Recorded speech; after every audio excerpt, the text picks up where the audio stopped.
Nick speaking, and welcome to this video. Right, day 2 of my first ever 40k tournament. I'm really looking forward to today. If you haven't seen yesterday's report, go and check it out. I reported on the first 3 games that I had, and I went up with Aceface. Well, currently waiting for Aceface to pick me up. At the moment, the event isn't too far away. It's about half an hour from where I live. A link to Aceface's channel in the description below. Go and check it out if you haven't already. Great guy, great tournament player. So yeah, I'm feeling excited about today. I'm not feeling nervous like I was yesterday, so I suppose it's where I obviously know what to expect as such. So yeah, the first game is going to be Deadlock, and then the second game is going to be kill points, victory points. So I'm really excited. Obviously I've got the same army, the Necron Flayed One army, so I'll put a link to my army list in the description below, so check that out if you're interested in seeing more on that. And obviously, hopefully I'll be doing as much reporting as I can on today's events. So, that's that. I'll see you in a minute. Okay, so we're in the car on the way to the second day of this event. Really looking forward to it, and I am here again with Aceface. Hi Ace. So, Ace, what did you think of the event on the first day? So you've never been to this one before, have you? No, it's good. It was a really good turnout. Yeah, a few different players I've not seen on the tournament circuit before, which is always nice.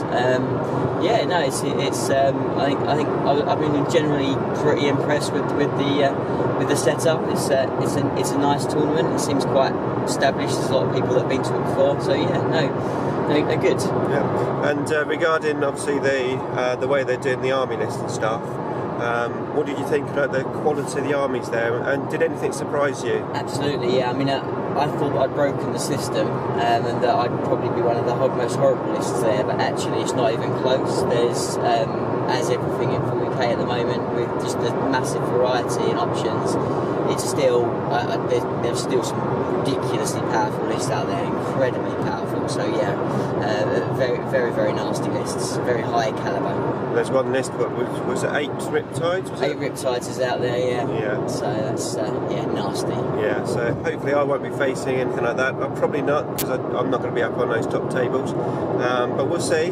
There's still some pretty nasty lists that I probably have a chance of facing. So we'll see what happens. Okay, so more to come.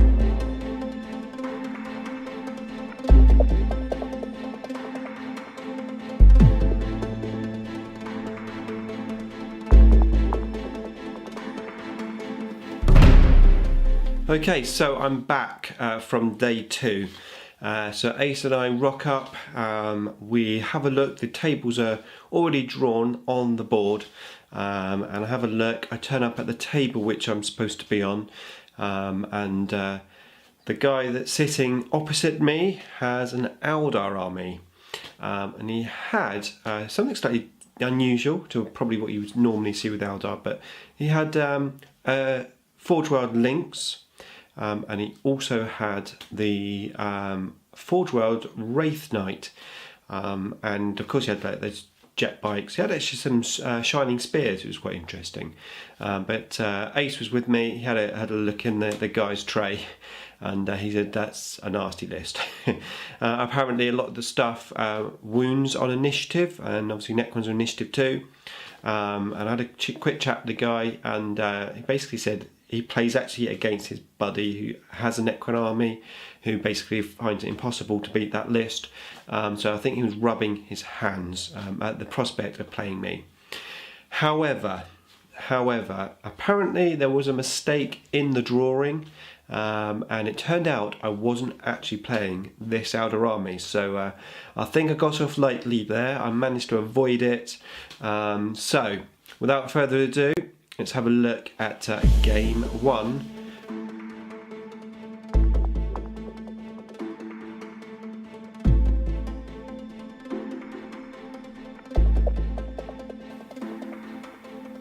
Okay, so game 1, and I ended up playing an opponent called Pete, and he had a Khorne Demonkin army, which I am totally unfamiliar with. So I knew it was going to be an interesting game. He had a big guy with a big axe, big thing. He had his HQ was on a juggernaut thing with some dogs, and he had some berserkers in a rhino, and then he had one of the big, what are they called? I can't remember what they're called. Like the spider, soul grinder, that's it. He had a soul grinder in there, and he had some more corn dog things. Yeah. I took a picture of the army, so you've already seen the picture of the army there. So hopefully you know almost what's in the list. So anyway, so I played this list, and the mission was deadlock. So you start with 6 cards, and then you have to obviously discard them each turn. So at the end of the game, you just have 1 card. I wasn't able to get first turn this time, so we set up our armies, and we went first. So he came in, he did some shooting with the soul grinder, he took a big chunk of my warriors out. I think he was slightly worried about my Gauls weapons, and he basically just advanced forward with all of his assault stuff. It was always going to be a bit of a assault game, and he drew his cards. I know I could have asked him what are his cards, but he sort of kept his cards to himself. So I don't really know what he had, but it didn't sound like he had great cards. I drew my cards in my turn, and I had awful cards. So unlike my last Maelstrom mission game, I had perfect cards. In this game, I had really, really bad cards. I had 1 to hold all 6 objectives. I had 2 objective taking cards that were both in his deployment zone. I had kill a flying monstrous creature, or a flyer, which was going to be really difficult for me to do because I had limited Gauls weapons, so guns. So I had quite bad cards actually. So turn 1 went, I got no points. I think he got 1 point on his turn, and then we got into the assault pretty quick. He had some D stuff, D weapons, and then he had his stomp attacks on that big thing. It was a bit of a bloodbath. The cards really were against me. I did manage to get first blood. I sent my scarabs out and I took the rhino out for first blood. I managed to score 2 objectives. My ace card was the Necron card, where you score 1 extra point if your warlord is alive at the end of the game, and he died on turn 5. We ran out of time at the end of turn 5, so we don't know if the game would have gone on, but we had to stop there. My overlord died right at the end of the game, so I didn't get that. So basically I got 3 points, and then the demon player managed to get more objectives than me, basically. I didn't really have that much left. Again, the army did perform really well. There is one thing that I potentially would change about the army, which was quite prudent throughout the event actually, is that I should have definitely had at least a Warsigh on my overlord, if not the Void Reaper. Now, the reason why I didn't have it was because it was quite it wasn't very an aggressive warlord, but you know, I was attacked a lot more than I am in my usual gaming scenario that I usually game in. So the warlord got into assault, you know, probably 3 times actually in total, and that Warsigh / Void Reaper would really have helped. So if I could change one thing about my list, and to be fair, that would be the only thing that I would change, is I would have given the warlord a Warsigh. Anyway, so the game ends. It's only just lost. He had, so I had 2 objectives and first blood, and then he had 4 objectives, and he had a line breaker. I had a line breaker, and he had 4 objectives. So in total, he beat me by 3 victory points, which gave him 30, and it gave me 1 point. So that was that game. So again, it was a close game. We both did a lot of killing. it was a really, really good game actually. I enjoyed it. The guy that I was playing, he was really friendly. We had a really good game. It was almost like just a club game. It felt rather than actually a tournament game. I don't know if that's because I was more relaxed because it was the second day, or if that was just, you know, the way the game went. But anyway, that was that game. So my mission was to try and win the last game of the tournament, because I really wanted to try and get at least 2 wins out of the event. So I would have been happy 2 wins and 3 losses. I think that would have been a good result. I think, to be fair, I would have been a bit disappointed to have only won 1 game. So as the last game comes in, which is kill points, we'll see what happens.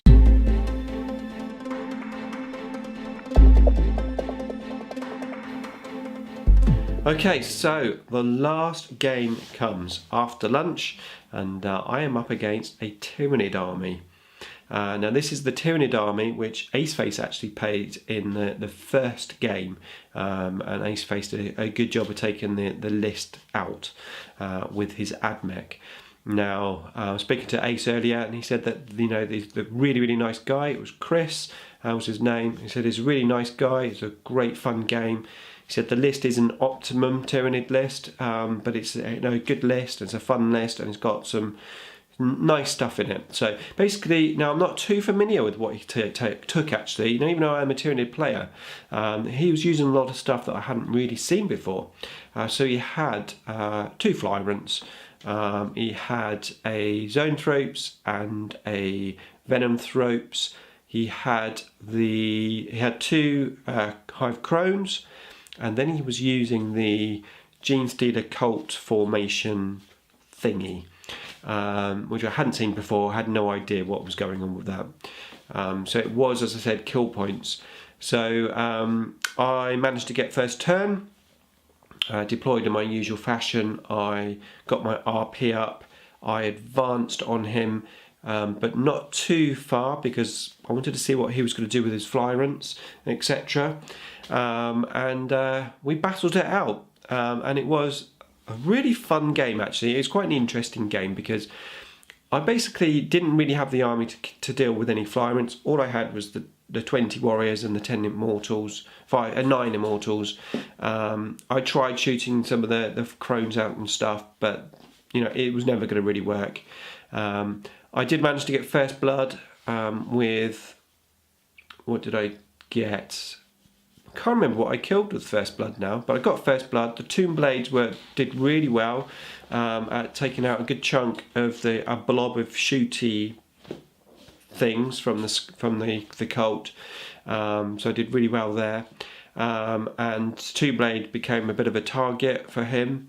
They eventually went down. It took quite a long time for him to take them all down. But ultimately, what happened was my Wraiths got into his back ranks and got loads of kill points, whilst his 2 Flyrants and Crone circled, shot and used psychic powers on all of my back flanks. And it ended up with me having quite a number of kill points more than him. I can't remember the exact total. I think I got something in the region of 12 or 13 kill points, and I think he was on about 5 kill points. Now at the end, he was in quite a nice position. It got to turn 5, he landed the Flyrants, he landed the Hive Crones. I had my Overlord and a few Immortals, like 1 Flayed One, 1 Ripper Scarab Swarm left, a couple of Warriors. I had a lot of units which, if the game had gone on, he could have easily wiped those out and actually regained and possibly even changed the game into a win. But we rolled a 1, the game ended, and I got a resounding victory, whatever it was called. So I got the full 30 points, I got Line Breaker, and I got Slay the Warlord. So that was that game, so I'm very pleased to get another win. And that was the tournament over. So I'm going to show you a couple more pictures of the armies, or some of the armies that were there, and we'll have a quick chat about the end results.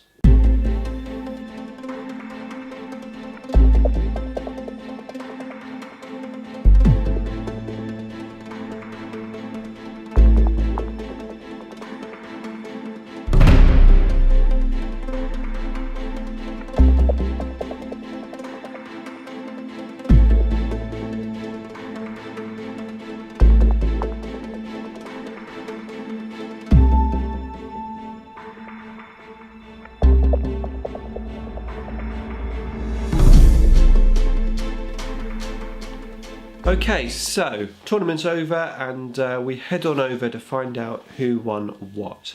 Of course, I wasn't in contention for winning anything.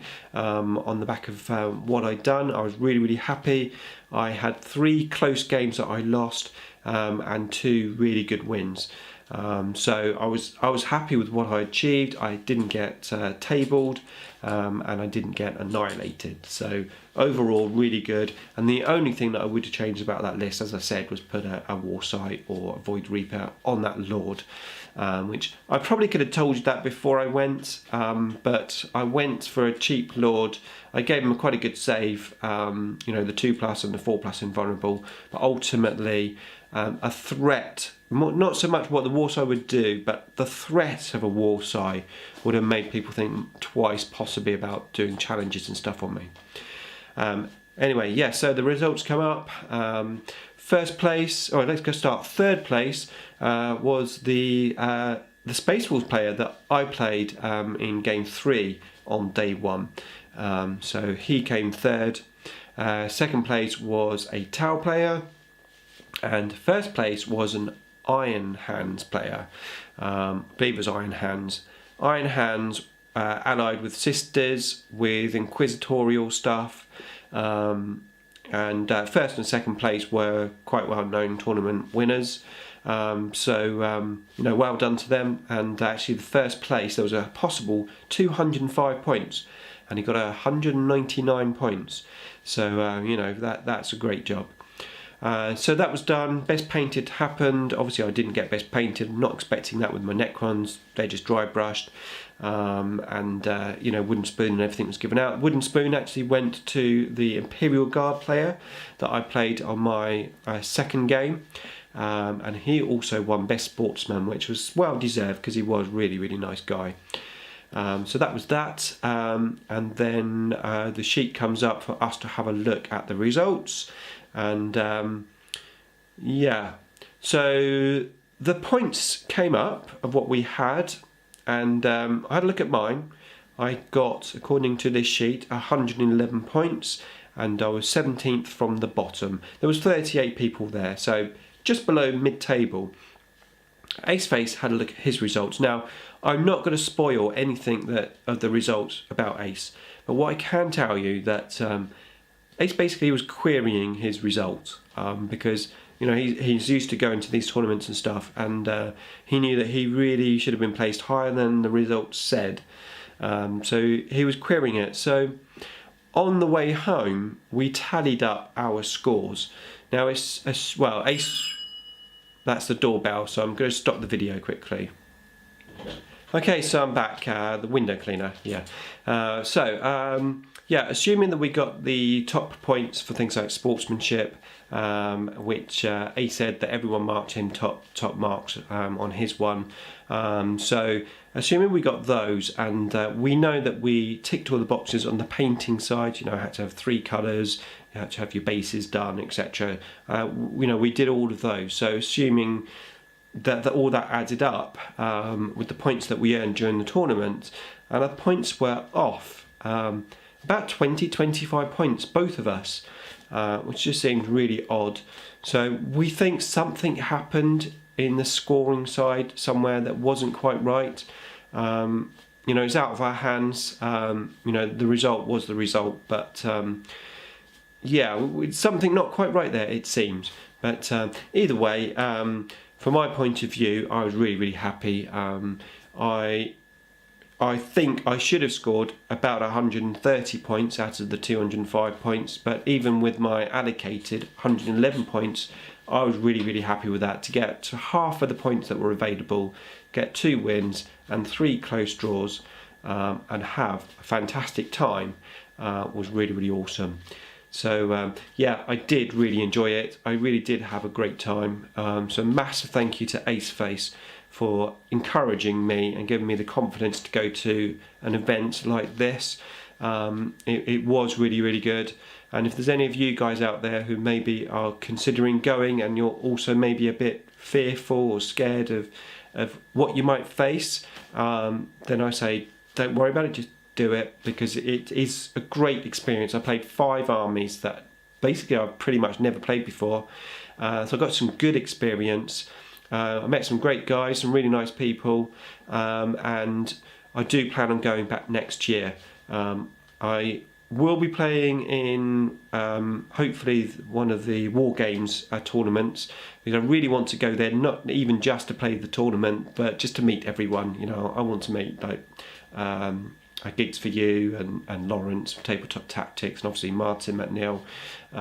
You know, that would just be an awesome event. So I do want to try and make one of those, and I'll definitely consider going back to this event as well, because it's pretty local to me. As I say, it's about half an hour drive from where I live, so pretty useful.